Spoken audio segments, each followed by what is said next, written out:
যশোর অভয়নগর উপজেলার নপাড়া পৌর কৃষক দলের সভাপতি মরহুম তরিকুল ইসলামের মামলার আসামি ছাত্রদল ও যুবদলের নেতারা আজ রাত ৯ ঘটিকার সময় নপাড়ার প্রাণকেন্দ্র হতে ছাত্রদল যুবদল মূল দলের নেতাকর্মীরা অভয়নগর থানার উদ্দেশ্যে এক বিশেষ প্রতিবাদ র্যালি শেষ করে অভয়নগর থানার সম্মুখে অবস্থান নেয়।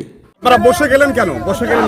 আমরা বসে আছি। আমাদের দুইটা নেতার নামে ছাত্র নেতা আর আসলে যুবদল নেতা আমাদের বড় ভাই নাম কি মাসুদ পারভেজ সাথী ভাই আসলে আকরাম কুরাইশি পাপ্পু ভাই, তার নামে মিথ্যা মামলা দেওয়া হয়েছে। কি মামলা দিয়েছে? জি, কি মামলা দিয়েছে? এই যে আমাদের হত্যা মামলা দেওয়া হয়েছে। আমাদের ছিল কৃষক দলের সভাপতি আমাদের অভয়নগর পৌর তরিকুল ভাইয়ের মিথ্যা মামলা আসলে আমাদের দুই ছাত্র নেতা এক যুবদল নেতাকে মিথ্যা মামলা দেওয়ার কারণে আমরা থানার সামনে বসে আছি।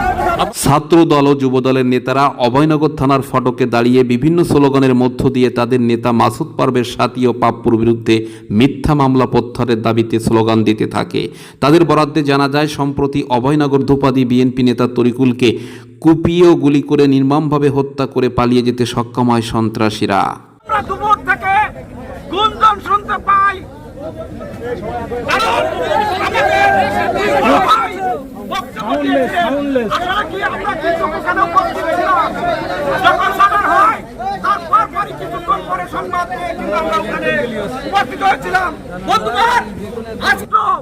আজকের এই মামলাকে ভিন্ন খাতে প্রবাহিত করার জন্য আজকের আমাদের সাথী পাপ্পুর নামে মামলা দিয়েছে। যখন ওখানে উপস্থিত হয়েছিলাম তখন জানতে পেরেছিলাম যে ওইখানের লোকে তাকে হত্যা করেছে, কিন্তু এইটাকে বাণিজ্যিক ভিত্তিক অর্থনৈতিক বাণিজ্য করার জন্য আজকে আমাদের যুবদলের নেতা ছাত্রদলের নেতার নামে মামলা দেওয়া হয়েছে।